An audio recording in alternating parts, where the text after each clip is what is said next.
உங்களுக்கு அமைதி உரித்தாக. அன்பர்களே, 290ஆம் நாளை நாம் எட்டிவிட்டோம். இன்னும் நம்ம கவுண்டவுனில் 75 நாட்கள் தான் இருக்குது. பைபிள் நம்ம முடிக்கிறதுக்கு 75 டேஸ் தான். அன்பர்களே, இன்றைக்கி நம்ம 1 மக்கபேயரில் 9ஆம் அதிகாரம் வாசிக்க போகிறோம். சீராக்கில் 24 மற்றும் 25, நீதிமொழிகள் 23ஆம் அதிகாரத்தை இன்றைக்கி நம்ம துவங்க போகிறோம். அதில் 1லிருந்து 4 வசனங்கள் நம்ம பார்ப்போம். அன்பர்களே, நேற்று நம்ம கடைசியாக எங்கே விட்டோம்? யூதா மக்கபேயர் முதல் முறையாக கடவுளை சார்ந்து இல்லாமல் ரோமையர்களை சார்ந்து, மனுஷங்களை சார்ந்து இருக்கிறாருன்னு நம்ம பார்த்தோம் இல்லையா? ரோமையர்கள் என்ன எழுதுறாங்க? நீங்கள் யூதா மக்கபேயரை தொட்டிங்கன்னா அவ்வளோதான், நாங்கள் உங்களுக்கு எதிராக போரிடுவோம். என்னம்மா பயமுத்துனாங்க. எல்லாம் தேமேத்ரிக்கு லெட்டர் எழுதுகிறாங்க. அன்பர்களே, நம்ம என்ன நினச்சிட்டுப்போம்? தேமேத்ரி பயந்துருவார், இனிமேல் யூதாவை டச் பண்ணவே மாட்டார், ரோமையர்கள் கூட வந்துட்டாங்க அப்படின்னு. ரொம்ப தப்பான வந்தர்களே. அடுத்த வசனமே, அடுத்த பேராகிராஃபை இன்றைக்கி நம்ம வாசிப்போம். 8ஆம் அதிகாரத்தில் அது முடியுது. 9ஆம் அதிகாரத்தில் தேமேத்ரி பார்க்குறாரு. அடுத்து அவருடைய படையை திரும்ப அனுப்புகிறார் யூதா மக்கபேயருக்கு எதிராக. இப்போ பாருங்கள் நண்பர்களே, யூதா மக்கபேயனுடைய மனப்பான்மையில் ஒரு மாற்றம் வந்துருச்சு. கடவுளை சார்ந்திருந்த யூதா முதல் முறையாக மனுஷனை சார ஆரம்பித்தார். சரி, ஓகே, அது ஒரு பக்கம் போட்டோம். இப்போ ஒரு போர் வந்துச்சு. இது வரைக்கும் இந்த 8 அதிகாரங்கள் நம்ம என்ன பார்த்தோம் நண்பர்களே? உடனடியாக விண்ணகத்தை நோக்கி கூக்குரலிடுங்கன்னுவார். இன்றைக்கி அது நடக்கலைன்னு நண்பர்களே. யூதா மக்கபேயர் என்ன பண்ணியிருக்கணும்? ஓடி போய் கோயிலில் போய் ஆண்டவர்கிட்ட அழுந்துருக்கணும். அதுக்கப்புறம் போருக்கு எப்பயுமே ஜெபிச்சுட்டு தானே போருக்கு போகிறாங்க. இன்றைக்கி அது நடக்காது. விளைவு, அவர் உயிரை இழக்க நேரிடும். அவருடைய படை அவரை விட்டுட்டு எல்லாம் சிதறி ஓடுறத பார்ப்போம், பின்வாங்கிறத பார்ப்போம். மந்திரர்களே, தலைவர் எவ்வளியோ அவ்வளியே படையும். கடவுளை சார்ந்திருந்தால் அவங்களுக்கு ஒன்றுமே இல்லாத நேரத்தில் கூட பசியில் இருந்தாங்க, எல்லாம் சாப்பிடாம டயர்டாக இருந்தாங்க, அப்போ கூட போகிறான்னாங்க. கடவுள் கூட இருந்தார், வானதூதர்களை அனுப்பினார் அப்படின்னு எழுதப்படல. பட் நமக்கு தெரியும், வானதூதர்கள் வந்திருப்பாங்க, ஜெயித்தாங்க. இப்போ எல்லாம் நல்லா இருக்கிறாங்க. ஆனால் மனசில் தெம்பு இல்லை. அன்பாந்தர்களே, நம்ம ஆங்கிலத்தில் அழகாக கூறப்பட்டிருக்கோம், ஜூடா மக்கபீஸ் வாஸ் crushed in spiritன்னு இருக்கும். அப்படின்னா அவர் மனம் சோர்ந்து விட்டார்ன்னு இருக்கும். முதல் முறையாக அந்த 8 அதிகாரங்கள் நம்ம கேள்விப்படுறோம். மக்கபேயர்னால் நமக்கு என்ன தெரியுது? செம்பட்டியை போல், சுத்தியலை போல் அடிக்கிறவங்க, ஹேமர். அவங்க எப்படி மனம் சோர்ந்து போனாங்க? ஏன்னா அவங்களுடைய ஸ்ட்ரென்த் எங்கேருந்து வந்துச்சு? கடவுள்கிட்டருந்து வந்துட்டு இருந்துச்சு. இப்போ கடவுளை விட்டாங்க, எல்லாம் போச்சு. ஸோ இன்றைக்கி அவர் இறந்ததுக்கப்புறம் அன்பர்களே, அல்டிமேட்டாக அவருடைய சகோதரன் யோனத்தான், அவர் அவருடைய தலைமையில் இன்றைக்கி பாருங்கள், இன்றைக்கி 9ஆம் அதிகாரத்துலேருந்து 12ஆம் அதிகாரம் வரைக்கும் அவர் என்னென்ன வீர செயல்கள் செய்தார் அப்படின்றது தான் நம்ம வாசிப்போம். இன்னும் ஒரு 3 அதிகாரங்களுக்கு. ஸோ நம்ம இன்றைக்கி 1 மக்கபேயர் புத்தகத்தினுடைய 4ஆம் பகுதிக்கு போகிறோம். இன்னும் ஒரே ஒரு பகுதி தான். அடுத்து யோனத்தான் மக்கபேயனுடைய சகோதரன் சீமோனுடைய செயல்கள்லாம் கடைசி 5ஆம் பகுதி. ஸோ ஃபஸ்ட்டு வரலாற்று பின்னணி பார்த்தோம், அப்பா மத்தையா மக்கபேயனுடைய செயல்களை பார்த்தோம், மகன் யூதா மக்கபேய செயலினுடைய பார்த்துட்டோம். இன்றைக்கி 4ஆம் பகுதியாக யோனத்தானுடைய செயல்கள் நம்ம துவங்க போகிறோம். முதல்ல இது நமக்கும் ஒரு இதுவாக இருக்கும். நம்ம எப்போல்லாம் மனசு சோர்ந்துருக்குறோம் யோசிச்சு பார்ப்போம். நம்ம ஜெபிச்சோமா? நம்ம நற்கனி பிரசன்னத்துக்கு போய் உட்காந்தோமா? பைபிளை வாசித்து ஏதாவது தியானிக்க ட்ரை பண்ணோமா? ஒரு பிரச்சனை இருக்குது, சுத்தமாக நம்மளால் ஃபேஸ் பண்ண முடியல, ஏன் அதே யோசிச்சுட்டு இருக்கணும்? பைபிள் ஓப்பன் பண்ணலாமே, ஜெபமாலை கையில் எடுத்து ஜெபிக்கலாமே. ஜெபிச்சு முடிச்சுட்டா ஒரு எல்லாம் நம்ம புரிதெல்லாம் கடந்த ஒரு மன அமைதி வரும், இல்லை ஒரு தெளிவு வரும், இல்லை ஒரு அருள் கிடைக்கும். முடிச்சுட்டு ஒரு தூக்கம் தூங்கி எந்திரிங்க, ஃப்ரெஷ்ஷாக இருக்கும். அதை விட்டுட்டு அதே யோசிச்சுக்கிட்டு அதை போய் யார்கிட்டயாவது பேசிக்கிட்டு, இந்த ரோமையர்கள்கிட்ட இவங்க உதவி கேட்ட மாதிரி நம்ம யார்கிட்டயாவது போய் உதவி கேட்டிருப்போம். இல்லை, செய்ய வேண்டியது நம்மளுடைய கூக்குரலை விண்ணகத்தை நோக்கி எழுப்பணும். ஸோ யோனத்தான் இன்றைக்கி நம்ம பார்ப்போம், அவர் சக்ஸஸ்ஃபுல்லாக அவர் நிறைய என்ன சொல்கிறது போர்களை அவர் புரிவார். அவருடைய தலைநகரமாக தெக்கோவாவை அவர் வைத்திருப்பார். எருசலேமை இன்னும் இந்த தெமேத்ரி அரசன் தான் கைப்பற்றி வச்சிருப்பார், இந்த செலுகு அரசர். சரி, இது ஒரு பக்கம் இருக்க. இன்றைக்கி சீராக்கினுடைய 2ஆம் பகுதிக்குள் நம்ம போகிறோம் என்பதில்லை. ஸோ இது வரைக்கும் 23 அதிகாரங்கள் நம்ம பார்த்தோம். முதல் பகுதி ஞானம் கடவுளிலிருந்து வருது அப்படின்றத பார்த்தோம். இன்னிலிருந்து ஞானம் தன்னையே புகழும், கடவுளால் அது கனம் பண்ணப்படும். It will be honoured by God. So அதை நம்ம 24 43 வரைக்கும் பார்ப்போம். நண்பர்களே, இன்றைக்கி ஞானம் அதுவே பேச ஆரம்பிக்கும். ஸோ இது நம்ம பார்த்தோம் அப்படின்னா நீதிமொழிகள் 8ஆம் அதிகாரத்தை போல் இருக்கும். அதுதான் நம்ம ஞானத்தை பற்றி ரொம்ப ஃபேமஸாக பார்ப்போம். இதில் ஒரு அழகான விஷயம் என்னென்னா, இது படைப்புகளுக்கு முன்னாடியே இருந்துச்சு, அது படைக்கப்பட்டுச்சுன்னு வரும். நம்ம ஏற்கனவே பார்த்தோம் இதுக்கான விளக்க உரையில். ஸோ இது படைக்கப்பட்ட ஞானம்னு வரும்போது அது தேவ மாதாவை குறிக்கும், கடவுளில் பங்கெடுக்கக்கூடிய ஞானம் அப்படின்ற அந்த ஒரு கொடையை குறிக்கும். மற்ற நேரங்களில் அது ஆண்டவர் இயேசு குறிக்கும். ஸோ இன்றைக்கி நம்ம பார்ப்போம், மாறி மாறி வரும் அன்பந்தர்களே. ஆண்டவர் இயேசு பேசுகிற மாதிரி இருக்கும், சில சமயம் மாதாவை பேசுகிற மாதிரி இருக்கும், சில சமயம் அது திருச்சபையும் குறிக்கும். ஸோ எப்பப்பெல்லாம் மாதா வராங்களோ அங்கே அது திருச்சபைக்கும் தான் மாதா அங்கே அடையாளமாக நிற்கிறாங்க. ஸோ இந்த 2ஆம் பகுதி பார்த்தோம் அப்படின்னா கொஞ்சம் முதியவர்களுக்கு போகும். முதல் பகுதி யாருக்கு இருந்துச்சு? இளைஞர்களுக்கு பேசுகிற மாதிரி இருந்துச்சு. இப்போ இந்த 2ஆம் பகுதி முதியவர்களுக்கு, திருமணம் ஆனவர்களுக்கிட்ட பேசுகிற மாதிரி வரும் அன்பர்களே. இதில் ஒரு இன்ட்ரெஸ்டிங்கான விஷயம் என்னென்னா, இதுக்கு முன்னாடி ஞான நூல்கள்லாம் பார்த்தோன்னா ஞானம் ஒரு தனியான ஒரு விஷயமா இருக்கும். இன்றைக்கி பார்க்குறோம், ஞானம் திருச்சட்டத்தின் நிறைவாக பார்ப்போம். திருச்சட்டமே ஞானத்தினால தான் நிறைஞ்சிருக்குன்னு பார்ப்போம். 1. 2வது என்னென்னா, இது கோயிலுக்கும் திருவழிபாடுகளுக்கும், லிட்டர்ஜி ஆஃப் வர்ஷிப், வழிபாட்டுக்கும் இந்த ஞானம் தொடர்பு இருக்கிறத இன்றைக்கி நம்ம பார்ப்போம்.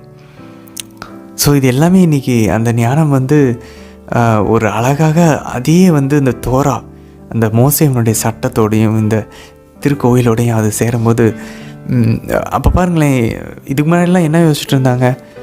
இந்த ஞானம்ன்றது உலகத்தில் இருக்க எல்லா மக்களுக்கும் வரும், சட்டம் திருச்சட்டம் அப்படின்றது இஸ்ரேல் மக்கள் நினச்சிருந்தது. இல்லை, ஞானமே இந்த திருச்சட்டத்தில் தான் இருக்குது. இஸ்ரேல் மக்களிடம்தான் அது குடிக்கொள்ளுது. சாலமன் கட்டின கோயிலில் தான் அது குடிக்கொள்ளுகிறது. ஸோ ஞானம் ஏதோ உலகத்தில் இருக்க எல்லாருக்கும் இல்லை அப்படின்றத இன்றைக்கி நம்ம தெளிவாக பார்ப்போம் நண்பர்களே. அது மட்டும் இல்லை, குறிப்பாக இன்றைக்கி பெண்களை குறித்து நிறைய விஷயங்கள் சர்ச்சைக்குரிய விஷயங்களாக வரும். அதுக்கு நம்ம ஏற்கனவே விளக்குறையில் பார்த்துட்டோம். அது பெண்கள் அல்ல, அது கெட்ட பெண்களை குறிக்கும், தீய பெண்களை குறிக்கும். ஸோ ஜென்ரலாக அது பெண்கள் நம்ம பார்க்கக்கூடாது. சரி நண்பர்களே, இன்றைய தினத்திற்கான வீடியோஸ் பகுதிக்குள்ளே நம்ம ஜெபத்தோடு இணையலாம். தந்தை, மகன், தூய ஆவியாரின் பெயராலே ஆமேன். தந்தை ஆவிய இறைவனை அழைத்து ஜெபிப்போம். அருள் நிறைந்த அன்னை மரியே வாழ்க, ஆண்டவர் உம்முடனே, பெண்களுக்குள் ஆசி பெற்றவர் நீரே அம்மா. உம்முடைய திருவயிற்றின் கனியாகி இயேசு கிறிஸ்துவும் ஆசி பெற்றவரே. புனித அன்னை மரியே, இறைவனின் தாய், பாவிகளாக இருக்கிற எங்களுக்காக இப்பொழுதும் எங்கள் இறப்பின் வேலையிலும் வேண்டிக் கொள்ளும் அம்மா. ஆமேன். சுதனாகி ஆண்டவர் இயேசுவை அழைத்து ஜெபிப்போம். அருள் நிறைந்த அன்னை மரியே வாழ்க, ஆண்டவர் உம்முடனே, பெண்களுக்குள் ஆசி பெற்றவர் நீரே அம்மா. உம்முடைய திருவயிற்றின் கனியாகி இயேசு கிறிஸ்துவும் ஆசி பெற்றவரே. புனித அன்னை மரியே, இறைவனின் தாயே, பாவிகளாக இருக்கிற எங்களுக்காக இப்பொழுதும் எங்கள் இறப்பின் வேலையிலும் வேண்டிக் கொள்ளும் அம்மா. ஆமேன். தூய ஆவியானவரை அழைத்து ஜெபிப்போம். அருள் நிறைந்த அன்னை மரியே வாழ்க, ஆண்டவர் உம்முடனே, பெண்களுக்குள் ஆசி பெற்றவர் நீரே அம்மா. உம்முடைய திருவயிற்றின் கனியாகி இயேசு கிறிஸ்துவும் ஆசி பெற்றவரே. புனித அன்னை மரியே, இறைவனின் தாயே, பாவிகளாக இருக்கிற எங்களுக்காக இப்பொழுதும் எங்கள் இறப்பின் வேலையிலும் வேண்டிக் கொள்ளும் அம்மா. ஆமேன். மக்கபேயர் முதல் நூல், அதிகாரம் 9. நிக்கானோரும் அவனது படையும் போரில் வீழ்ச்சியுற்றதை தெமேத்தெரி கேள்வியுற்ற போது பாக்கியதையும் ஆல்கிமையும் யூதேயா நாட்டுக்கு 2ஆம் முறையாக தன் வலப்படை பிரிவோடு அனுப்பினான். அவர்கள் கில்காலுக்கு போகும் வழியாய்ச் சென்று அர்பேலாவிலிருந்த மெசலோத்தை முற்றுகையிட்டார்கள். அதை கைப்பற்றி பலரை கொன்றார்கள். அவர்கள் 152ஆம் ஆண்டு முதல் மாதத்தில் எருசலேமுக்கு எதிரே பாசறை அமைத்தார்கள். அங்கிருந்து புறப்பட்டு 20,000 கால் ஆள்களோடும் 2,000 குதிரை வீரர்களோடும் பெரேயாவுக்கு போனார்கள். எலாசாவில் யூதா பாசறை அமைத்தார். தேர்ந்தெடுத்த வீரர்கள் 3000 பேர் அவரோடு இருந்தனர். அவர்கள் எதிரி படைகளின் பெரும் கூட்டத்தைக் கண்டு பெரிதும் அஞ்சினார்கள். பலர் பாசறையினின்று ஓடிவிட்டனர். அவர்களுள் 800 பேரே எஞ்சியிருந்தனர். தம் படை சிதறியோடியதையும் போர் உடனடியாக நடக்கவிருந்ததையும் யூதா கண்டு அவர்களை ஒன்று சேர்ப்பதற்கு நேரம் இல்லாததால் மனமுடைந்து போனார். அவர் மனம் தளர்ந்திருந்த போதிலும் தம்முடன் எஞ்சியிருந்தவர்களை நோக்கி, எழுவோம், நம் பகைவரை எதிர்த்துச் செல்வோம், ஒருவேளை நம்மால் அவர்களை எதிர்த்து போரிட முடியும் என்று முழங்கினார்.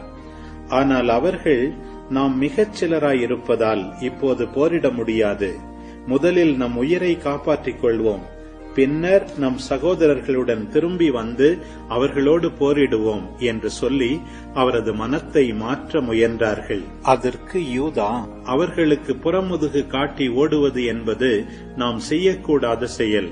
நமது காலம் வந்திருக்குமானால் நம் உறவின் முறையினருக்காக ஆண்மையுடன் இறப்போம், நமது பெருமைக்கு இழுக்கு ஏற்படாமல் பார்த்துக் கொள்வோம் என்றார். பாக்கீதின் படையினர் பாசறையை விட்டு புறப்பட்டு தாக்குதலுக்கு ஆயத்தமாக நின்றார்கள். குதிரை வீரர்கள் இரு பிரிவுகளாக பிரிந்தார்கள். கவனெறிவோரும் வில்லாளரும் படைக்கு முன் சென்றார்கள். அவ்வாறே முன்னணி வீரர்கள் எல்லாரும் சென்றார்கள். பாக்கீது வலப்படை பிரிவில் இருந்தான். குதிரை படையின் இரு பிரிவுகளுக்கு நடுவே காலாட்படை முன்னேறிச் செல்ல எக்காளங்கள் முழங்கின. யூதாவின் பக்கம் இருந்தவர்களும் தங்களின் எக்காளங்களை முழங்கினார்கள். படைகளின் இரைச்சலால் நிலம் நடுங்கியது. காலை முதல் மாலை வரை போர் நடந்தது. பாக்கீதும் அவனது வலிமை மிகு படையும் வலப்பக்கத்தில் இருக்க யூதா கண்டார். மன உறுதி கொண்ட அனைவரும் யூதாவோடு சேர்ந்து கொண்டார்கள். வலப்படை பிரிவை முறியடித்து அதை அசோத்து மலை வரை துரத்திச் சென்றார்கள். வலப்படை பிரிவு முறியடிக்கப்பட்டதை கண்ட இடப்படை பிரிவு திரும்பி யூதாவையும் அவருடன் இருந்தவர்களையும் நெருங்கி பின்தொடர்ந்து சென்றது. போர் கடுமையாகவே இருதரப்பிலும் பலர் காயப்பட்டு மடிந்தனர். யூதாவும் மடிந்தார். மற்றவர்கள் தப்பி ஓடிவிட்டார்கள். யோனத்தானும் சீமோனும் தங்கள் சகோதரரான யூதாவை தூக்கிக் கொண்டு போய் மோதையின் நகரில் தங்கள் மூதாதையரின் கல்லறையில் அடக்கம் செய்தார்கள். அவருக்காக அழுதார்கள். இஸ்ராயேல் மக்கள் எல்லாரும் அவருக்காக பெரிதும் துயரம் கொண்டாடினார்கள். பல நாள் அழுது புலம்பினார்கள். இஸ்ராயேலின் மீட்பராகிய மாவீரர் வீழ்ந்தது எவ்வாறு என்று ஓலமிட்டார்கள். யூதாவின் பிற செயல்கள், போர்கள், தீரச் செயல்கள், பெருமை ஆகியவை மிக பல. ஆகவே அவை எழுதப்படவில்லை. யூதாவின் இறப்புக்கு பின் நெறி கெட்டவர்கள் இஸ்ராயேல் எங்கும் தலை தூக்கினார்கள். அநீதி செய்பவர்கள் அனைவரும் நடமாடினார்கள். அக்காலத்தில் பெரியதொரு பஞ்சம் ஏற்பட்டதால் நாட்டு மக்கள் அனைவரும் அவர்கள் பக்கம் சேர்ந்து கொண்டார்கள். பாக்கீது இறைப்பற்றில்லாத மனிதர்களை தேர்ந்து கொண்டு அவர்களை நாட்டுக்கு தலைவர்களாக ஏற்படுத்தினான். அவர்கள் யூதாவின் நண்பர்களை தேடி கண்டுபிடித்து பாக்கீதிடம் அவர்களை அழைத்துச் சென்றார்கள். அவன் அவர்களை பழிவாங்கி எள்ளி நகையாடினான். எனவே இஸ்ராயேலில் கடும் துயர் ஏற்பட்டது. இறைவாக்கினர்களின் காலத்துக்கு பின் அதுவரை அவர்களிடையே இவ்வாறு நேர்ந்ததில்லை. யூதாவின் நண்பர்கள் அனைவரும் ஒன்று கூடி யோனத்தானிடம், உம் சகோதரரான யூதா இறந்தது முதல் நம் எதிரிகளையும் பாக்கியதையும் நம் இனத்தாருக்குள்ளேயே நம்மை பகைக்கிறவர்களையும் எதிர்த்து போராட அவரை ஒத்தவர் ஒருவரும் இல்லை. ஆதலால் நம் போர்களை நடத்திச் செல்ல அவருக்கு பதிலாக இன்று உம்மையே எங்கள் தலைவராகவும் வழிகாட்டியாகவும் தேர்ந்து கொண்டோம் என்றார்கள். அப்போது யோனத்தான் தம் சகோதரரான யூதாவுக்கு பதிலாய் தலைமையேற்றார். இதை அறிந்து பாக்கீது அவரை கொல்ல தேடினான். யோனத்தானும் அவருடைய சகோதரரான சீமோனும் அவரோடு இருந்தவர்களும் இதை கேள்வியுற்று தெக்கோவா என்னும் பாலை நிலத்துக்கு ஓடிப்போய் ஆஸ்பார் குளத்து அருகே பாசறை அமைத்தார்கள். இதை ஓய்வு நாளில் அறிய வந்த பாக்கீது தன் படைகள் அனைத்துடன் யோர்தானை கடந்தான். மக்கள் தலைவர் என தம் சகோதரரை தம் நண்பர்களாகிய நபத்தையரிடம் யோனத்தான் அனுப்பி தங்களிடம் இருந்த திரளான பொருள்களை அவர்களுடைய பொருள்களோடு சேர்த்து வைக்கும்படி கேட்கச் செய்தார். அப்போது யாம்பிரியின் மக்கள் மெதாபாவின் என்று புறப்பட்டு யோவானையும் அவரிடமிருந்த அனைத்தையும் கைப்பற்றி சென்றார்கள். இந்நிகழ்ச்சிக்கு பிறகு யாம்பிரியின் மக்கள் சிறப்பானதொரு மணவிழாவை கொண்டாடுகிறார்கள். கானான் நாட்டு உயர்குடியினர் ஒருவரின் மகளை நாதபாதிலிருந்து பெரும் பாதுகாப்புடன் மணவிழாவுக்கு அழைத்து வருகிறார்கள் என்று யோனத்தானிடமும் அவருடைய சகோதரரான சீமோனிடமும் தெரிவிக்கப்பட்டது. அவர்கள் தங்கள் சகோதரரான யோவான் குருதி சிந்தி இறந்ததை நினைவு கூர்ந்து புறப்பட்டு சென்று மலையின் ஒரு மறைவான இடத்தில் ஒளிந்து கொண்டார்கள். அவர்கள் தலை நிமிர்ந்து பார்த்தபோது கூச்சலிடும் கூட்டத்தையும் ஏராளமான மூட்டை முடிச்சுகளையும் கண்டார்கள். மணமகனும் அவனுடைய நண்பர்களும் உறவினர்களும் படைக்கலங்கள் தாங்கிய வண்ணம் மேளதாளங்களோடும் பாடகர் குழுவினரோடும் பெண் வீட்டாரை எதிர்கொண்டு சென்றார்கள். யூதர்கள் தாங்கள் பதுங்கியிருந்த இடத்தினின்று அவர்கள் மீது பாய்ந்து அவர்களை கொலை செய்தார்கள்.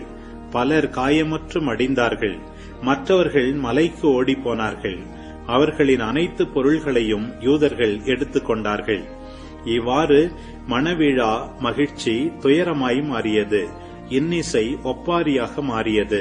தங்களுடைய சகோதரர் குருதி சிந்தி இறந்ததற்காக முழுதும் பழி தீர்த்து கொண்ட பின் அவர்கள் யோர்தானையொட்டிய சதுப்பு நிலத்திற்கு திரும்பினார்கள். இதை அறிந்த பாக்கீதும் பெரும்படையோடு யோர்தான் நதியின் கரைகளை ஓய்வு நாளில் சென்றடைந்தான். யோனத்தான் தம்முடன் இருந்தவர்களை நோக்கி, நாம் இப்போது எழுந்து நம்முடைய உயிருக்காக போராடுவோம். ஏனெனில் முன்னைய நிலைமையை விட இக்கட்டான நிலைமையில் இப்போது இருக்கிறோம். பாருங்கள், நமக்கு முன்னும் பின்னும் போர் நடந்து கொண்டிருக்கிறது. யோர்தானின் நீர் இரு பக்கமும் உள்ளது. அதுபோல சதுப்பு நிலங்களும் காடுகளும் உள்ளன. நாம் தப்பிக்கவே வழியில்லை.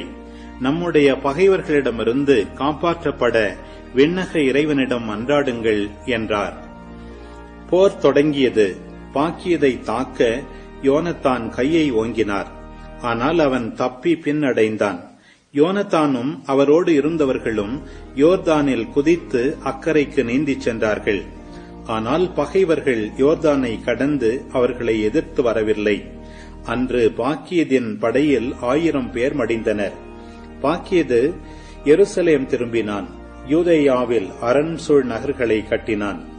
எரிகோ, எம்மாவு, பெத்கோரான், பெத்தேல், தம்னாத்தா, பாரத்தோன், தெபோன் ஆகிய நகரங்களில் கோட்டைகளை கட்டி எழுப்பி உயர்ந்த மதில்கள், கதவுகள், தாழ்பாள்கள் கொண்டு அவற்றை வலுப்படுத்தினான். இஸ்ராயேலுக்கு தொல்லை கொடுக்க அந்த நகரங்களில் காவற்படையை நிறுவினான். பெத்சோர், கசாரா ஆகிய நகரங்களையும் எருசலேம் கோட்டையையும் வலுப்படுத்தி போர் வீரர்களை அங்கு நிறுத்தி உணவுப் பொருள்களை சேமித்து வைத்தான். நாட்டு தலைவர்களின் மைந்தர்களை பிணை கைதிகளாக்கி அவர்களை எருசலேம் கோட்டையில் காவலில் வைத்தான். 153ஆம் ஆண்டு 2ஆம் மாதம் ஆல்கியம் திரு உறைவிடத்தின் உள்முற்றத்து மதில்களை இடித்து தள்ள கட்டளையிட்டான். இவ்வாறு இறைவாக்குனர்களின் வேலைப்பாடுகளை தகர்த்தெறிய திட்டமிட்டான். அவ்வாறே தகர்த்தெறிய தொடங்கினான். தொடங்கிய அந்த நேரத்திலேயே ஆல்கியம் நோயால் தாக்கப்பட்டான். அவனுடைய வேலைகள் தடைபட்டன. அவனது வாய் அடைபட்டது. பக்கவாதத்தால் தாக்குண்டான். அவனால் ஒன்றும் பேச முடியவில்லை. தன் குடும்ப காரியங்களை கூட கவனிக்க முடியவில்லை. இச்சூழலில் ஆல்கியம் மிகுந்த துன்பத்துக்கு உள்ளாகி இறந்தான். பாக்கியது அவன் இறந்ததை அறிந்து தெமேத்திரி மன்னனிடம் திரும்பினான். யூதேயா நாட்டில் 2 ஆண்டு காலம் அமைதி நிலவியது. நெறிக்கெட்டவர்கள் அனைவரும் சூழ்ச்சி செய்து யோனத்தானும் அவனோடு இருக்கிறவர்களும் அமைதியோடும் பாதுகாப்போடும் வாழ்கிறார்கள். எனவே இப்போது பாக்கியதை அழைத்து வருவோம். அவர் ஒரே இரவில் அவர்கள் எல்லாரையும் சிறைப்பிடிப்பார் என்று சொல்லிக் கொண்டார்கள். உடனே அவர்கள் பாக்கியதிடம் சென்று கலந்து ஆலோசித்தார்கள். அவன் பெரும் படையோடு புறப்பட்டான். யோனத்தானையும் அவரோடு இருந்தவர்களையும் கைது செய்யும்படி யூதேயாவிலிருந்த தன் கூட்டாளிகள் அனைவருக்கும் ரகசியமாக மடல் அனுப்பினான். ஆனால் அவர்களால் முடியவில்லை. ஏனெனில் அவர்களின் சூழ்ச்சி வெளியாகிவிட்டது. இந்த சூழ்ச்சிக்கு காரணமாயிருந்த நாட்டு தலைவர்களுள் 50 பேரை யோனத்தானின் ஆள்கள் பிடித்து கொலை செய்தார்கள். பிறகு யோனத்தானும் சீமோனும் அவர்களுடைய ஆள்களும் பாலை நிலத்தில் இருந்த பெத்பாசிக்கு சென்று இடிபட்ட அதன் பகுதிகளை கட்டி நகரை வலுப்படுத்தினார்கள். பாக்கியது இதை அறிந்ததும் தன் படை முழுவதையும் கூட்டினான். யூதேயாவில் இருந்தவர்களுக்கு இது பற்றி செய்தி அனுப்பினான். பிறகு புறப்பட்டு பெத்பாசிக்கு எதிரே பாசறை அமைத்தான். படைப்பொறிகள் செய்தான். பல நாள் அதை எதிர்த்து போர் புரிந்தான். யோனத்தான் தம் சகோதரரான சீமோனை நகரில் விட்டுவிட்டு நாட்டுக்குள் சிறிய படையோடு சென்றார். ஒதமேராவையும் அவனுடைய உறவினர்களையும் பாசிரோன் மக்களையும் அவர்களுடைய கூடாரங்களில் வெட்டி வீழ்த்தினார். பிறகு தம் வீரர்களோடு முன்னேறிச் சென்று அவர்களை தாக்கத் தொடங்கினார். சீமோனும் அவரோடு இருந்தவர்களும் நகரிலிருந்து வெளியே வந்து படைக்கலங்களுக்கு தீ வைத்தார்கள். பாக்கியதை எதிர்த்து போரிட்டு முறியடித்தார்கள். அவனை மிகுந்த துன்பத்துக்கு உட்படுத்தினார்கள். இதனால் அவனுடைய சூழ்ச்சியும் படையெடுப்பும் பயனற்று போயின. ஆகவே அந்நாட்டுக்கு வரும்படி தனக்கு ஆலோசனை கூறியிருந்த நெறிகெட்டவர்கள் மீது பாக்கியது கடுஞ்சீற்றம் கொண்டு அவர்களுள் பலரை கொன்றான். தானும் தன் நாட்டுக்கு திரும்பி போக முடிவு செய்தான். இதை அறிந்த யோனத்தான் பாக்கியதுடன் சமாதானம் செய்வதற்கும் கைதிகளை அவன் தம்மிடம் ஒப்படைப்பதற்கும் தூதர்களை அனுப்பினார். பாக்கியது அதற்கு இசைந்து அவரது சொற்படியே செய்தான். தன் வாழ்நாள் முழுவதும் அவருக்கு தீங்கிழைக்க முயல்வதில்லை என்று ஆணையிட்டான்.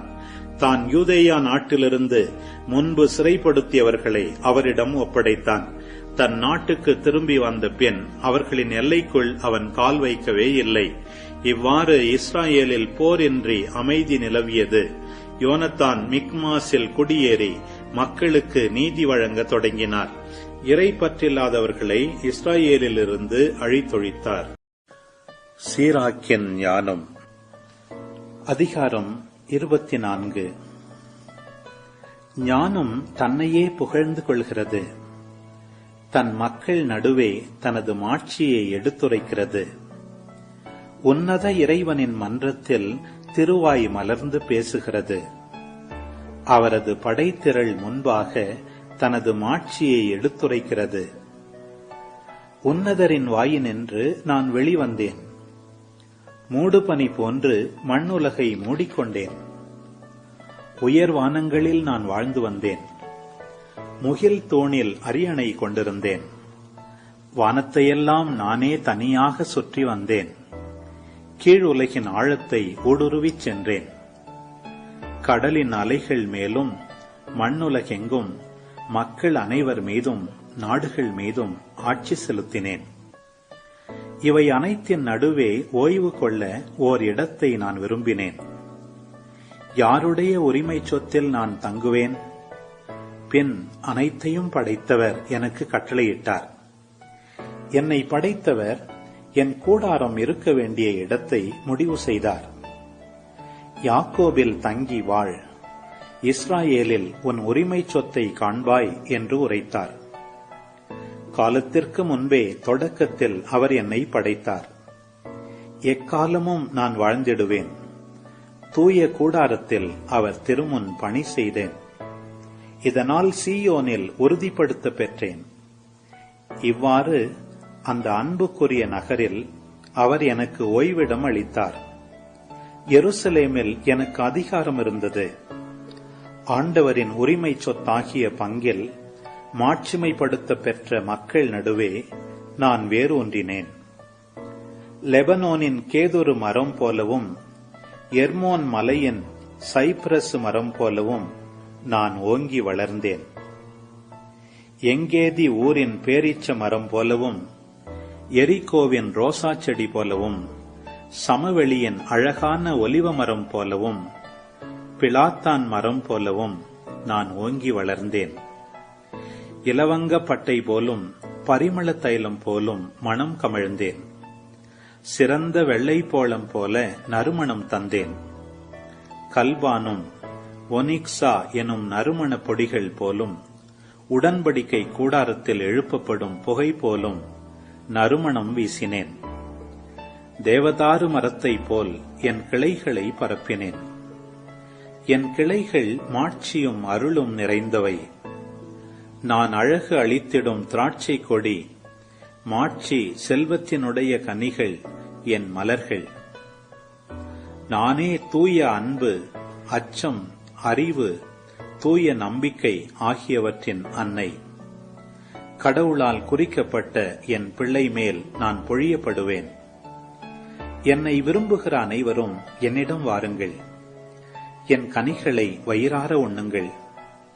என்னை பற்றிய நினைவு தேனினும் இனியது. என் உரிமை சொத்து தேனடையினும் மேலானது. என்னை உண்பவர்கள் மேலும் பசி கொள்வார்கள். என்னை குடிப்பவர்கள் மேலும் தாகம் கொள்வார்கள். எனக்கு கீழ்ப்படிவோர் இகழ்ச்சி அடையார்.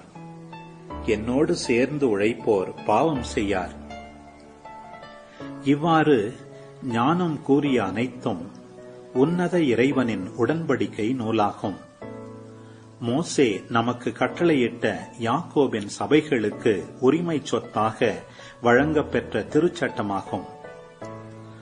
ஆண்டவரில் வலிமை கொள்வதை விட்டுவிடாதே. அவர் உனக்கு வலுவூட்டும் பொருட்டு அவரை பற்றிக்கொள். எல்லாம் வல்ல ஆண்டவர் ஒருவரே கடவுள். அவரை தவிர வேறு மீட்பர் இல்லை. பீசோன் ஆறு போன்றும் அறுவடை காலத்தில் திக்ரீசு ஆறு போன்றும் திருச்சட்டம் ஞானத்தால் நிறைந்து வழிகிறது. யூப்ரத்தீசு ஆறு போல அறுவடை காலத்தில் பெருக்கெடுத்தோடும் யோர்தான் ஆறு போல அது அறிவு கூர்மையால் நிரம்பி வழிகிறது. திராட்சை அறுவடை காலத்தில் நைல் ஆறு வழிந்தோடுவதைப் போல் அது நற்பயிற்சியை பெருக்கெடுத்து ஓடச் செய்யும். முதல் மனிதன் ஞானத்தை முழுமையாக அறியவில்லை. இறுதி மனிதனும் அதன் ஆழத்தை கண்டானில்லை. ஞானத்தின் எண்ணங்கள் கடலினும் பரந்தவை. அதன் அறிவுரைகள் படுகுழியை விட ஆழமானவை. நான் ஆற்றிலிருந்து பிரியும் கால்வாய் போன்றவன். தோட்டத்தில் ஓடி பாயும் வாய்க்கால் போன்றவன். எனது தோட்டத்துக்கு நான் நீர் பாய்ச்சுவேன். எனது பூங்காவை நீரால் நிரப்புவேன் என்று சொல்லிக் கொண்டேன். உடனே என் கால்வாய் ஆறாக மாறிற்று. என் ஆறு கடலாக மாறிற்று. நான் நற்பயிற்சியை விடியல் போன்று ஒளிரச் செய்வேன். அது தொலையிலும் தெரியும்படி செய்வேன். போதனைகளை இறைவாக்கு போன்று பொழிவேன்.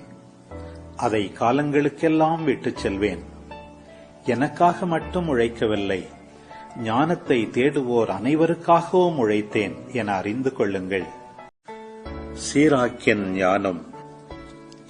அதிகாரம் 25. என் மனத்திற்கு பிடித்தவை 3. அவை ஆண்டவர் முன்னும் மனிதர் முன்னும் அழகுள்ளவை. அவை உடன்பிறப்புகளிடையே காணப்படும் ஒற்றுமை, அடுத்திருப்பாரோடு ஏற்படும் நட்பு, தங்களுக்குள் ஒன்றி வாழும் கணவன் மனைவியர். 3 வகை மனிதரை நான் வெறுக்கிறேன். அவர்களின் வாழ்வை நான் பெரிதும் அருவருக்கிறேன். அவர்கள் இருமாப்பு கொண்ட ஏழைகள், பொய் சொல்லும் செல்வர், கூடா ஒழுக்கத்தில் ஈடுபடும் அறிவற்ற முதியவர். உன் இளமையில் நீ எதையும் சேமித்து வைக்காவிடில் முதுமையில் எதை காண்பாய்? தீர்ப்பு வழங்குவது நரை திரை விழுந்தோருக்கு ஏற்றது. அறிவுரை கூறுவது பெரியவர்களுக்கு தக்கது. முதியோருக்கு ஞானமும் மாண்புடையோருக்கு சிந்தனையும் அறிவுரையும் எத்துணை சிறந்தவை. பரந்த பட்டறிவே முதியோருக்கு மணிமுடி. ஆண்டவருக்கு அஞ்சுவதே அவர்களுக்கு மாட்சி. பேறு பெற்றோர் என நான் கருதுவோர் 9 வகைப்படுவர். 10ஆம் வகையினரை பற்றியும் என் நாவால் எடுத்துரைப்பேன். அவர்கள் தங்கள் பிள்ளைகளில் மகிழ்ச்சியோரும் பெற்றோர், தங்கள் பகைவரின் வீழ்ச்சியை காண வாழ்வோர், அறிவு கூர்மை கொண்ட மனைவியருடன் வாழும் கணவர்கள், நாவால் தவறாதோர், தங்களை விட தாழ்ந்தோருக்கு பணிவிடை செய்யாதோர், அறிவு திறனை கண்டடைந்தோர், செவிசாய்ப்போரிடம் பேசுவோர், ஞானத்தை கண்டுகொண்டோர் எத்துணை மேலானவர்கள். ஆயினும் ஆண்டவருக்கு அஞ்சுவோரை விட சிறந்தவர்கள் எவரும் இல்லை. ஆண்டவருக்கு அஞ்சுதல் எல்லாவற்றையும் விட மேலானது. அதனை பெற்றவருக்கு ஈடு இணை ஏது? ஆண்டவருக்கு அஞ்சுதலே அவரை அன்பு செய்வதன் தொடக்கம். பற்றுறுதியே அவரை பற்றிக் கொள்வதன் தொடக்கம். வருத்தங்களிலெல்லாம் கொடிது மன வருத்தமே. தீமைகளிலெல்லாம் கொடிது பெண்ணிடமிருந்து வரும் தீமையே. துன்பங்களிலெல்லாம் கொடிது நம்மை வெறுப்பவரிடமிருந்து வரும் துன்பமே. பழிகளிலெல்லாம் கொடிது நம் பகைவரிடமிருந்து வரும் பழியே. தலைகளிலெல்லாம் கொடிது பாம்பின் தலையே. சீற்றத்திலெல்லாம் கொடிது பகைவரின் சீற்றமே. கெட்ட மனைவியுடன் வாழ்வதை விட சிங்கத்துடனும் அரக்க பாம்புடனும் வாழ்வது மேல். பெண்ணின் கெட்ட நடத்தை அவளது தோற்றத்தை மாற்றுகிறது. கரடியின் முகத்தை போன்று அவளது முகத்தை வேறுபடுத்துகிறது.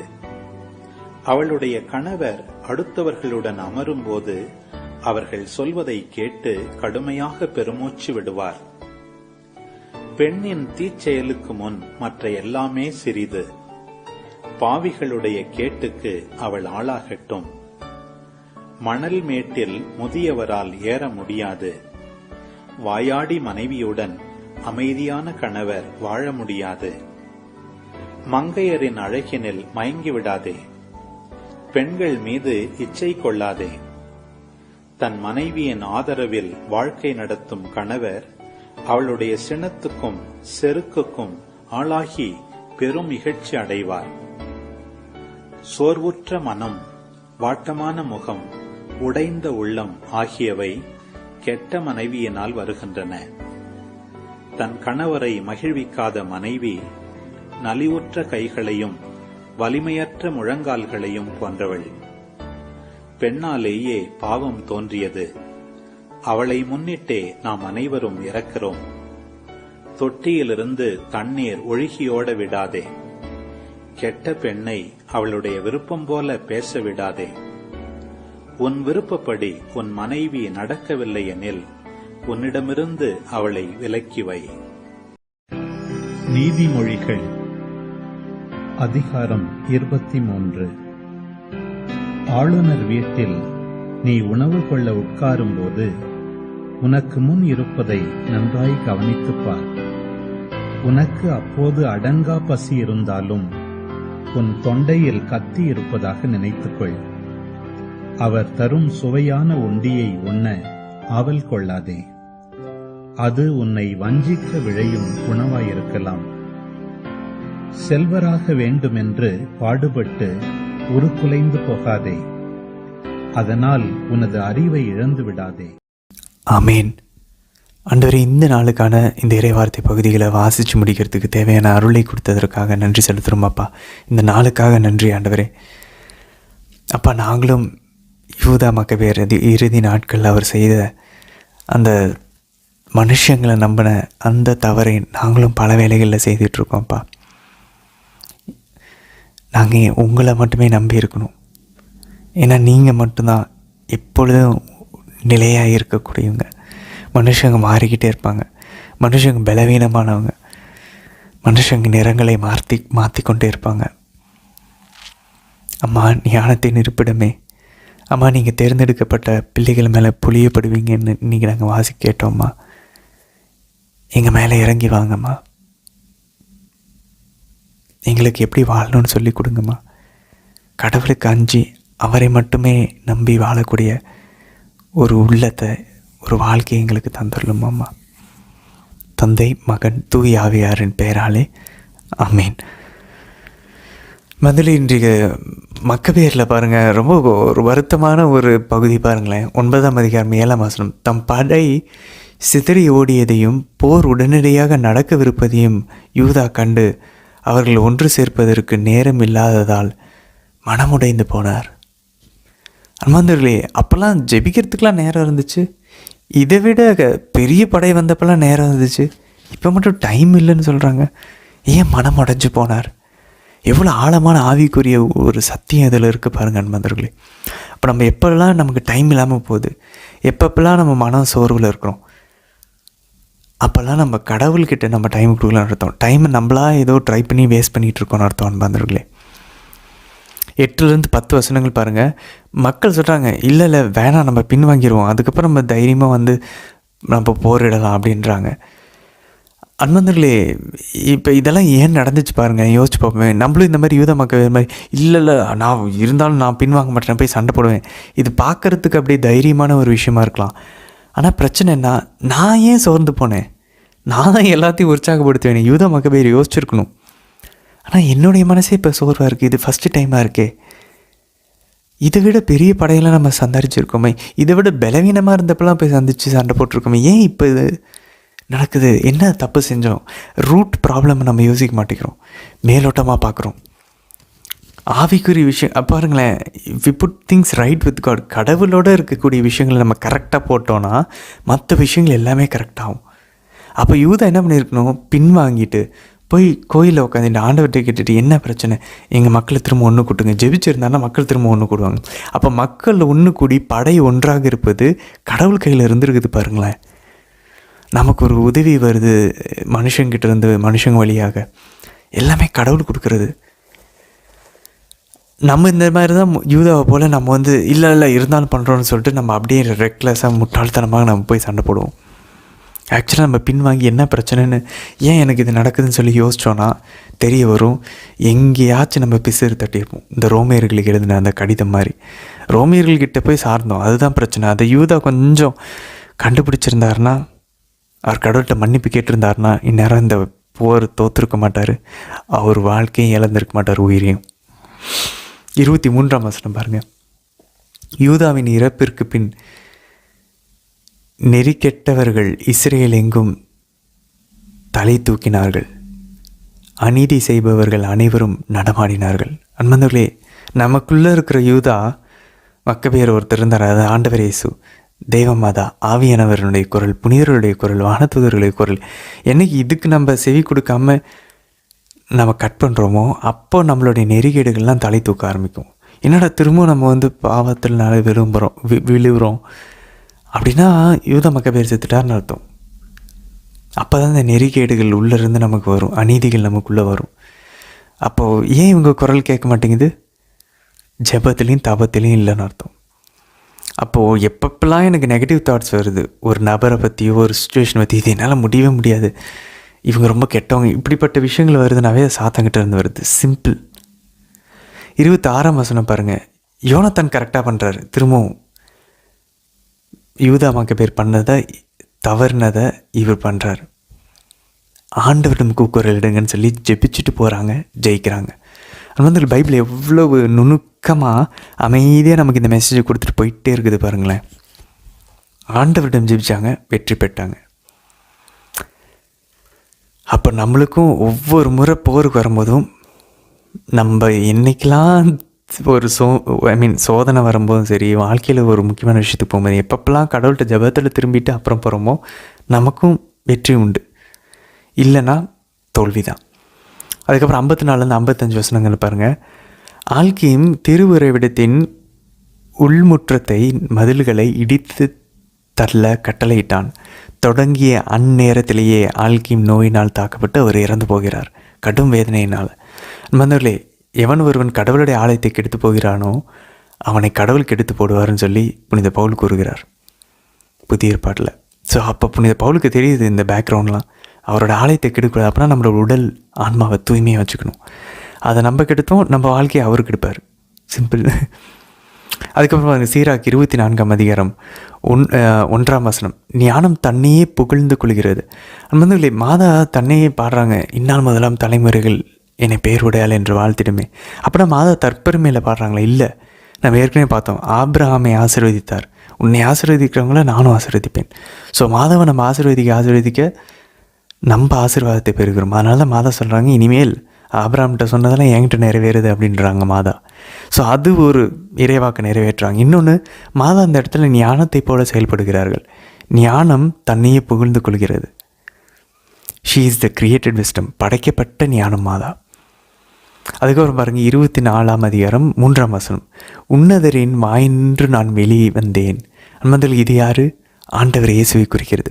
அப்போ பாருங்கள், ஆல்டர்னேட் ஆகிட்டே இருக்குது. மாதாவுடைய அந்த படைக்கப்பட்ட ஞானம் ஒரு பக்கம் வருது, படைக்கப்படாத ஞானம் ஒரு பக்கம் வருது. ஆண்டவர் தானே அந்த இறை வார்த்தை. ஆதியிலே வார்த்தை இருந்தது, வாக்கு இருந்தது, அந்த வாக்கு கடவுளோடு இருந்தது. அந்த வார்த்தை யார்கிட்ட ஒரு ஆண்டவருடைய வாயிலிருந்து வரும் பாருங்கள். அப்போ ஞானமும் கடவுளுடைய வார்த்தையும் ஒன்று தான். அப்போ நம்ம இதை வாசிக்க நம்ம ஞானத்தினால் நிரம்பிக்கிட்டு இருக்கோம் ஆண்டவருடைய வார்த்தையை வாசிக்க. 4ஆம் வசனம் பாருங்கள்.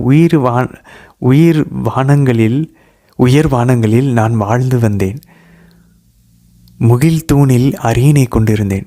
அன்பாந்தர்களே, இந்த வானத்தின் மேலே வருது, மேகங்கள் மேலே வருது. ஏற்கனவே நம்ம பார்த்தோம் தானியேல் காட்சியில். மேகங்களின் மேல் வருகிறவர் யார்? ஆண்டவர் இயேசு, தந்தையாம் இறைவன். கடவுளுக்கு தான் அதை ஆட்ரிபியூட் பண்ணுவாங்க. மேகத்தூணில் யார் இருந்தால் இஸ்ரேல் மக்களை வழி நடத்தும் போது? தந்தையாம் இறைவன். அப்போ அது பாருங்கள் ஞானத்திற்கு இங்கே கொடுக்கப்படுது. அப்போ இது ஆண்டவர் இயேசுவை குறிக்கிறது. கடவுளோட ஆட்ரிபியூட்ஸ் இதெல்லாம், கடவுளினுடைய குணாதிசயங்கள். 5ஆம் வசனம் பாருங்கள். வானத்தையெல்லாம் நானே தனியாக சுற்றி வந்தேன். 6ஆம் வசனம் பாருங்கள். கடலின் அலைகளின் மேலும் மண்ணுலகெங்கும் மக்கள் அனைவர் மீதும் நாடுகள் மீதும் ஆட்சி செலுத்தினேன். அன்பாந்தர்களே, தொடக்கத்தில் தண்ணீரின் மேல் தூய ஆவியானவர் அசைவாடி கொண்டிருந்தார். அப்போ பாருங்கள், ஞானம் இங்கே கடலின் அலைகள் மீது மண்ணுலகில் மீதும் அது ஆட்சி செலுத்தி கொண்டிருந்துச்சான். பனியை போல் அது மூடி கொண்டிருந்துச்சு. நம்ம வாசிக்கிறோம் ஞானம் எது யாருடைய கொடை? ஆவியானவரோட கொடை. அப்போ பாருங்களேன், மகன் இங்கே காட்டப்படுகிறார், தந்தை காட்டப்படுகிறார், ஆவியானவர் இங்கே காட்டப்படுற மூவர் இறைவனை நம்ம இங்கே பார்க்குறோம். ஞானம் வாயில் இருக்குன்றாங்க, அதை மகனை குறிக்குது. தண்ணீர் மேலே அசைவாடிச்சுன்றாங்க, ஆட்சி செலுத்துன்றாங்க, அது ஆவியானவரை குறிக்குது.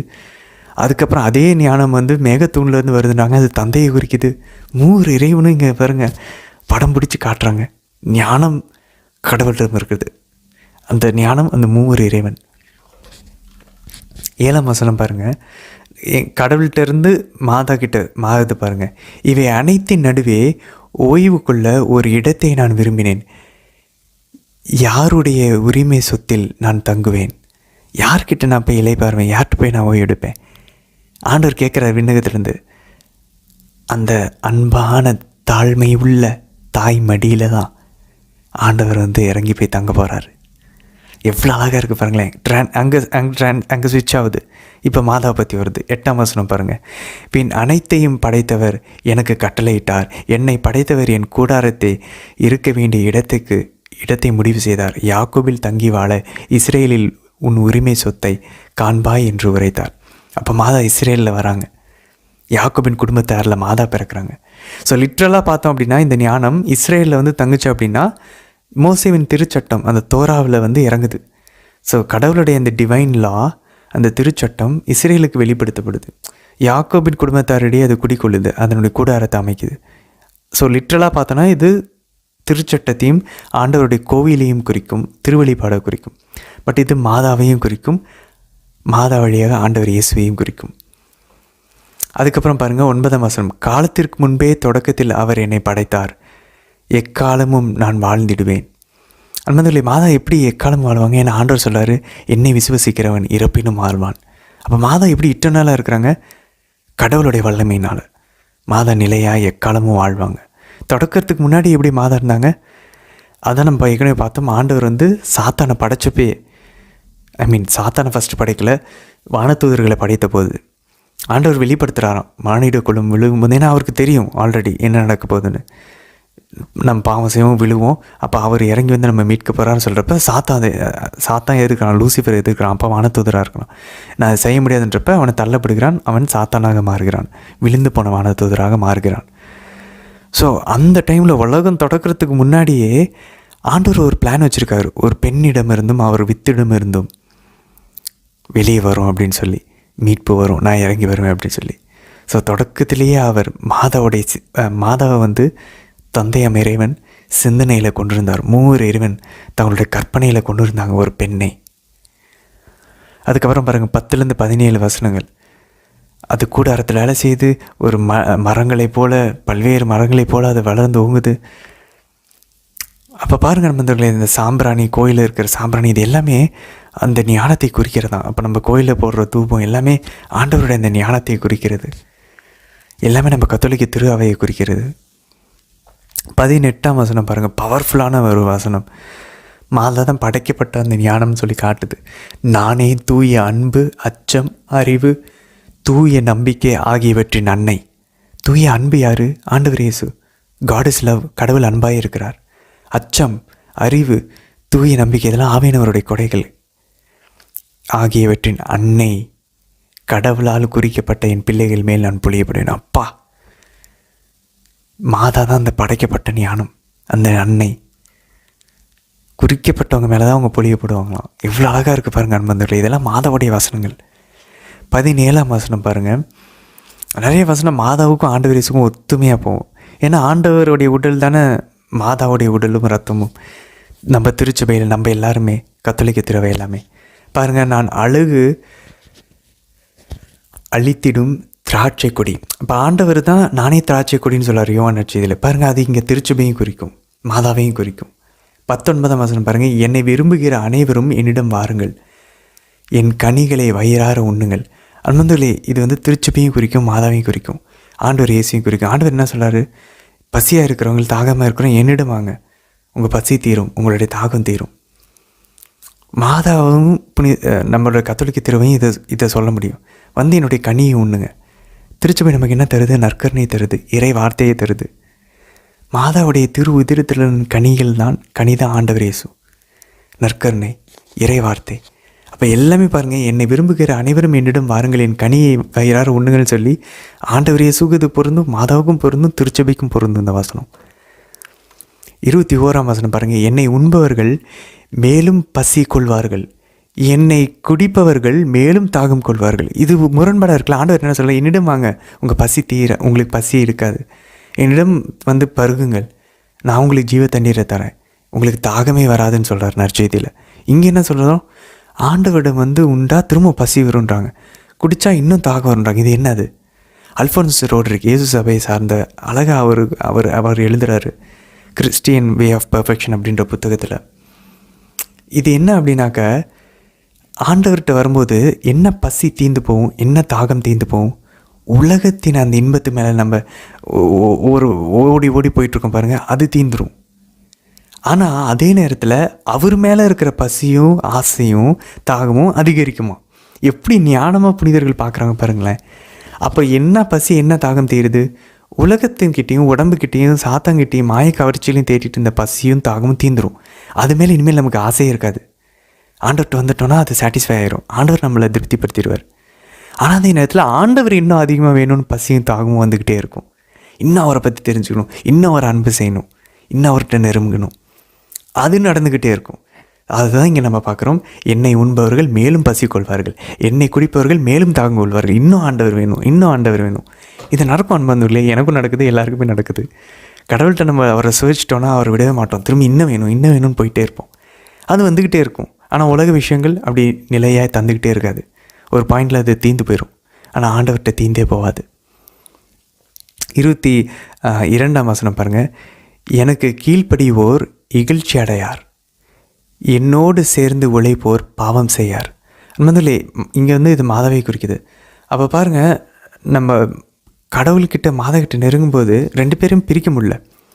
மாதா கூட சேர்ந்து வேலை செஞ்சால் நம்ம பாவம் செய்ய மாட்டோம், மாதாவுக்கு கீழ்ப்படிஞ்சோன்னா நம்ம இகழ்ச்சி அடைய மாட்டோம். ஆண்டவர் இயேசுவே கீழ்ப்படிந்தார்னு நம்ம லூக்கா நற்செய்தியில் வாசிக்கிறோம். அவர் திரும்பி சென்று 12 வயசில் தாய்க்கும் தந்தைக்கும் கீழ்ப்படிந்தார். அப்போ இந்த படைக்கப்பட்ட ஞானமாகிய மாதாவுக்கு நம்ம கீழ்ப்படிலாம். அவங்க கூட சேர்ந்து வேலை செஞ்சால் நம்ம பாவம் செய்ய மாட்டோமா? அப்போ மாதா கூட இருக்கணும் நம்ம. 23ஆம் வசனம் பாருங்கள். ஞானத்தை திருச்சட்டத்தோடு பாருங்கள் ஒப்பிடுறாங்க. இவ்வாறு ஞானம் கூறிய அனைத்தும் உன்னத இறைவனின் உடன்படிக்கை நூலாகும். ஆண்டவருக்கு அஞ்சுதல் எவற்றையும் விட மேலானது, அதனை பெறுவோருக்கு ஈடு இணை ஏது. அண்ணந்திலே, கடவுளுக்கு அஞ்சு நடப்பவங்களுக்கு எந்த இணையும் இல்லை. அவருக்கு அஞ்சு அவரை கட்டளைகளை கடைபிடிச்சா அவ்வளோதான். அதில் தான் எல்லா ஞானமும் இருக்குது, எல்லாமே அதில் தான் இருக்குது. 13ஆம் வசனம் பாருங்கள். தீமைகளில் எல்லாம் கொடியது பெண்ணிடமிருந்து வரும் தீமையே. 19ஆம் வசனம் சொல்லுது 25ஆம் அதிகாரத்தில், பெண்ணின் தீச்செயல்களுக்கு முன் மற்ற எல்லாமே செய்யுது. அப்போ ஏன் பெண்ணை மட்டும் பிடிச்சிக்கிட்டு சொல்கிறோம்? இதை நம்ம ஏதோ பார்ஷியாலிட்டி பார்க்கலாம் பாருங்களே. இங்கே என்ன சொல்லப்படுது? ஏற்கனவே நம்ம ஒரு விளக்குறையில் பார்த்தோம். அந்த காலத்தில் இருந்த ஃபிலாசபினா, the corruption of the best is the worst. இருக்கிறதுலே உன்னதமான பரிசுத்தமான ஒன்று பழுது அடைஞ்சிருச்சுன்னா அதுதான் மிகப்பெரிய ஒரு பாதிப்பாக இருக்கும். அப்படி தான் அந்த பெண்மை மதர் தெரேசா தான் சொல்கிறாங்க பாருங்கள். அப்படி இந்த அன்னை தெரேசா அவங்க நோபல் பீஸ் பிரைஸ் வாங்கும்போது சொல்கிறாங்க, ஒரு தாய் தன்னோட கருவில் இருக்க குழந்தைய அபார்ஷன் பண்ணி கொல்ல முடியும்னா உங்களுக்கும் எனக்கும் இனிமேல் என்ன பாதுகாப்பு இருக்குது அப்படின்றாங்க. ஒரு அம்மா பிள்ளையோட உறவு தான் அவ்வளோ சேக்ரெட். அப்போ அவங்க என்ன சொல்ல வராங்க, தாய் கொல்றது தான் மிகப்பெரிய கொலை குத்தம்னு சொல்ல வரல, அங்கே தான் மிகப்பெரிய அன்பு இருக்குது. அந்த அன்பே இங்கே மாசுபட்டுருக்கு அப்படின்னா அப்போது ஒரு சாதாரண அப்பா பையன் அன்பு, ஃப்ரெண்டோடைய ஃப்ரெண்ட்ஷிப் அன்பெல்லாம் நம்ம என்ன ஏமாத்துறோம். அவங்க எப்போ வேணால் திரும்பி நம்மளை கொல்லலாமே அப்படின்றாங்க. அப்படி இந்த அன்னை தெரேசா. அப்போ இந்த பெண்கள் இடத்துல தான் அந்த தூய்மை இருக்குது, அங்கே தான் உயிர் பிறப்பு எடுக்குது. ஸோ அங்கேயே தீமை இருக்குன்னா அப்போ அதுதான் மற்ற எல்லாத்தை விட பெரிய தீமை. அப்படின்னா அவ்வளோ உயர்வாக பார்க்குறோம். கோயிலுக்கு அதை கற்பனை அதை ஒப்பிடுறோம். ஆண்டவருடைய திருவுரை விடம் அது. 21ஆம் வசனம் பாருங்கள். டைரெக்டாக அந்த நம்ம இச்சைக்குரிய பாவத்தில் விழுவர்களுக்கான ஒரு அழகான ஒரு வசனம். மங்கையரின் அழகினால் மயங்கி விடாதே, பெண்களின் மீது இச்சை கொள்ளாதே. அழகான ஒரு இது, அந்த நம்ம ஆண்களுக்கும் போட்டுக்கலாம். 24ஆம் வசனம் பாருங்கள். பெண்ணாலேயே பாவம் தோன்றியது, அவளை முன்னிட்டே நாம் அனைவரும் இறக்கின்றோம். பாவம் அப்போ சீராக்குக்கு ஆண்டவர் தந்தையம் இறைவன் ஆவியானவர் வெளிப்படுத்தலை. ஸ்டோரி இங்கே முடியல. சீராக்கிட்ட நம்ம சொல்லணும், ஆண்டவர் கதையை மாற்றி எழுதினார். பெண்ணாலேயே பாவம் தோன்றியது, அவளை முன்னிட்டே நாம் அனைவரும் இறக்குறோம் இல்லையா? இப்போ பெண்ணாலேயே மீட்பு தோன்றியது, அவளை முன்னிட்டே நாம் அனைவரும் நிலை வாழ்வை அடைகிறோம். ஆனால் இந்த பெண் யார்? அந்த பழைய ஏவாள் கிடையாது, புதிய ஏவாளாகிய நம்ம அம்மா தேவமாதா. Story is changed. ஆண்டவர் வரலாற்றை மாற்றி எழுதினார்.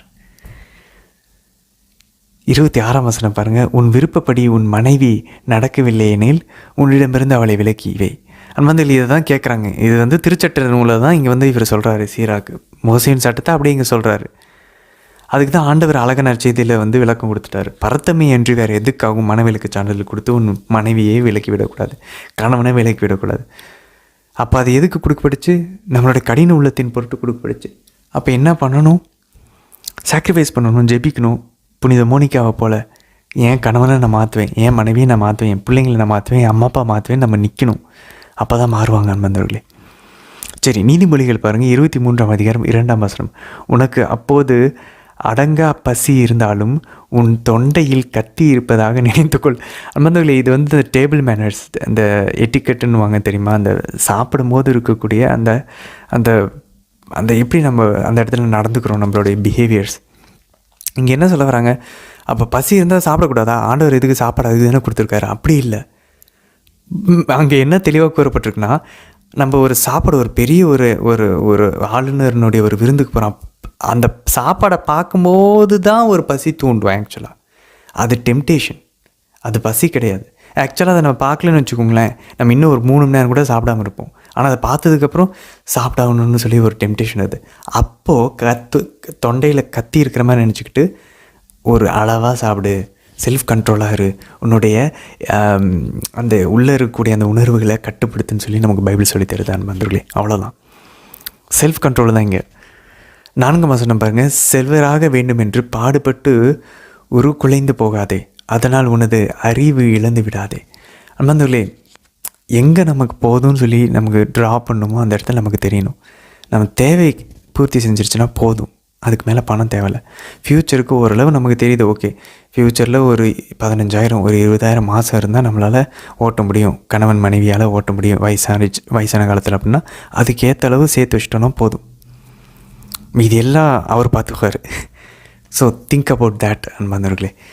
செல்வத்தை வேணும் பாடுபட்டு உழைக்கிறோம், ஆனால் ஆண்டவரோட டைம் ஸ்பெண்ட் பண்ண டைம் இல்லை. அதெல்லாம் நமக்கு பேக் ஃபயர் ஆகிட்டுருக்குது. நமக்கு மனசில் நிம்மதி இல்லை, உடல் நோய் வருது. இதெல்லாம் கனெக்ட் பண்ண தெரில. இதெல்லாம் ஏதாச்சும் நடக்குதுன்னு நினச்சிட்ருக்கோம். இல்லை, இதெல்லாம் நம்ம கடல் கூட இல்லாததுனால வரதுனுடைய பின் விளைவு. இன்னும் அந்த ஒழுங்குக்குள்ளே நம்மளுடைய உணர்வுகளை கொண்டு வராதனால வரக்கூடிய விளைவுகள் இதெல்லாம். என்றைக்கு இதை எல்லாத்தையும் ஸ்பிரிச்சுவலாக பார்க்க ஆரம்பிக்கிறோமோ அப்போ நம்ம ஆண்டவரை தேட ஆரம்பிப்போம், உண்மையாலுமே ஒரு தூய்மையான வாழ்க்கையை வாழ்கிறதுக்காக. சரி, நம்ம தொடர்ந்து பயணிக்கலாம். நாளைய தினத்திற்கான வீடியோவில் சந்திக்கலாம். ஆமேன்.